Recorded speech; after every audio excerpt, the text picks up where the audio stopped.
over the head of the person. Okay? For example, if you travel at all into churches, either in Europe or sometimes even in America, and you look at paintings and stained glass windows, you'll often see someone kneeling down and someone pouring oil on top of the head. And the idea here is you're being anointed to be prepared to be the leader or the king. Notice then the other one, my cup runneth over. A king would then have a cup that would be filled up. Again, this is that notion of I have so much to drink that it can't all stay in the cup. I have so much wine, so much drink of a kind or another, that it flows out of the cup. Let's go ahead and write it down at 2a. This becomes one of the famous word pictures, so many in this poem, so many here that we're meeting. One of them is, if you are enjoying something, if something for you is really, really good, often we will represent it with a word statement of my cup is full or my cup runs over. And this is, of course, the origination of that word picture. Let's finish with the last verse. Surely goodness and mercy shall follow me all the days of my life, and I will dwell in the house of the Lord forever. Two observations here. Notice that goodness and mercy will go together with the verse 3 righteousness. In other words, here again we are meeting this notion of a code of conduct. Not unlike what we talked about in the Anglo-Saxon poem Beowulf, where they had a special kind of code of conduct, the way you're supposed to act. And then when we were talking about Arthur and the Knights of the Round Table, they followed the code of chivalry. Here, notice, you have three words that you're going to put down in your notes that are going to be significant. Righteousness, verse 3. Goodness, verse 6. Mercy, verse 6. And all three of these are part of a code of conduct. Of course, later, Christians especially, to just make a historic observation that's quasi-religious, will emphasize all three of these words as being significant, right? Goodness, of course, has to do with the way you would treat your friends, being nice to other people. Mercy has to do with the way you would treat people you don't like. In other words, if somebody is mean to you, your instinct, of course, is to get back at them. The word mercy means to forgive someone even though you don't really have to. So notice he says, goodness and mercy shall follow me all the days of my life. Now this all the days of my life, I want to point out really quickly at 3a again. When Wordsworth says at the end of that little poem, The Rainbow, the one that we always study at the beginning of our senior year, my heart leaps up when I behold a rainbow in the sky. The final lines of that poem are, the child is father of the man, and I could wish my days to be bound, each to each by natural piety. Let's jot it down. That is a reworking of this very line. The hope that I will live all of my life with two things, goodness and mercy. Now this argument is, if you want to know what it is you really need in a life to be considered well lived. You'll remember Wordsworth says in Tintern Abbey, little nameless unremembered acts of kindness and of love. Very, very close here to kindness, goodness, and mercy. The idea here is, if I have an opportunity to be kind, to be nice, to be forgiving, I hope that I will always use that opportunity. The final observation from verse 6 is, I will dwell, which simply means live. Let's write the word down. Live in the house of the Lord forever. Now, what is up with this house of the Lord? Here, of course, we're talking about, within the tradition of this poem, the Temple of Jerusalem. The problem, of course, is that that temple in Jerusalem is destroyed when the Hebrews are led into exile out of Jerusalem, or Zion, in 586, as we were talking about before, into Babylon. They walk all the way across the desert to another place where they believe they will never return, or they can only hope that someday they will return, because the Babylonian Empire is very strong and it's keeping them obviously in captivity or in exile. Notice here the hope is that I will ultimately have the opportunity to return back to Jerusalem and to live in the temple, that is to say, the house of the Lord. Let's just point out in conclusion here a certain kind of idealism at play,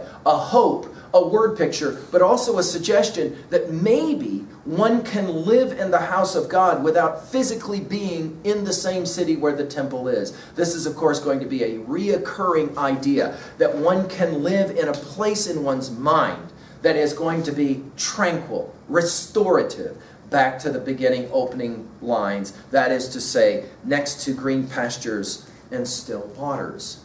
Let's go ahead now and jot down a couple of messages really quickly at 2a. Obviously, messages, we've already mentioned a number of them. Obviously, here you have this hope for a better life. When things are going really, really bad, humans have a tendency to do one of two things. They either give up and acquiesce, right? As Martin Luther King points out in a very famous essay himself, oppressed peoples respond to oppression in three characteristic ways, and one of those is acquiescence. You just give up, you quit. A second is obviously to hope. That is to say, to look forward with some measure of expectation. Things will get better. We could, of course, remind ourselves of Shelley's classic line at the very end of Ode to the West Wind. I'm making another 3a observation. If winter come, can spring be far behind? Which is, again, this notion that things can get better. I hope that things can get better.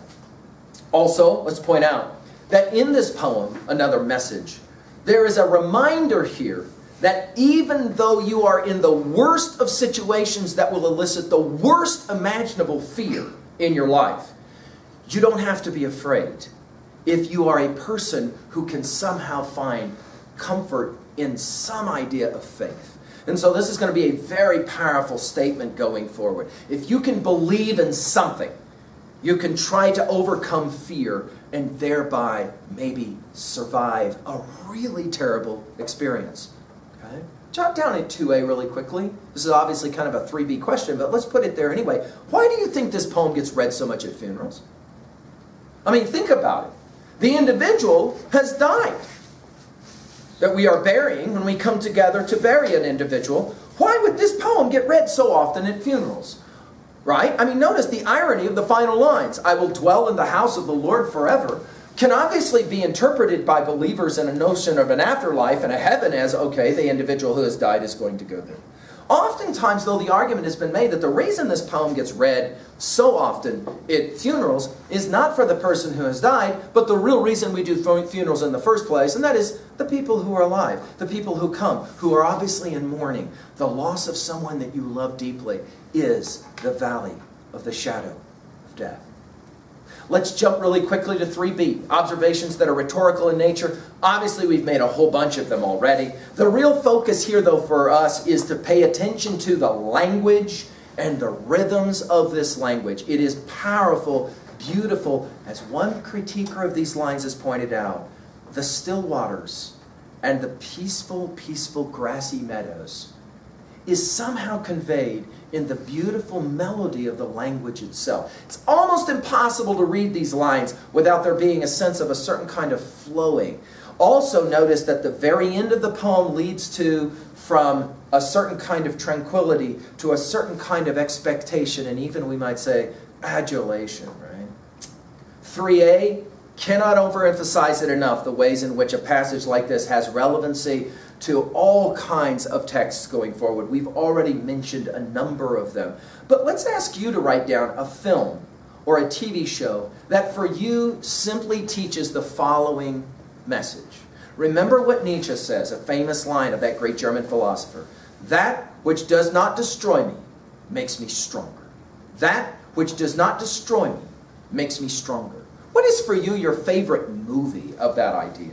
The idea that no matter how bad it gets, I can get through it. I can make this. I'm not going to let this get me down. I'm not going to let this hurt me. I'm not going to allow for myself to give up. I will keep fighting. What is your favorite song? Some of us maybe like to work out the music that would suggest this kind of message. Whatever happens, no matter how bad it gets, don't quit. Don't give up. Even though you walk through the valley of the shadow of death, don't fear evil. Don't give up. Is there a video game that you play which ironically teaches this very idea? that oftentimes it is in the middle of the worst imaginable pain and suffering that you somehow find a way to escape and become a better person. A 3B question now. Is it true that sometimes the worst stuff makes us better? Not that we would wish on ourselves, yippee, I get to go through a really terrible experience. But is it possible that sometimes the very worst stuff is the thing that makes us better? An observation that we've made many times in 303. Let's make it here one more time. Notice the question we often ask when bad things happen. Our first question is, why did this happen to me? We've pointed out, this is a question you cannot come to an answer with. Because every time you come up with an answer, there's another question. Rather, we need to change the question from why did this happen to me to why did this happen for me? When terrible things happen, asking why it happened to us, not a good question. But to ask why it happened for us takes a situation where I feel like I'm the victim, and all of a sudden I can somehow turn it to where I'm no longer the victim. No matter how bad it is, I can find a way to get through it and maybe even have a cup that is not half full but overflows. Thank you. Psalm 23.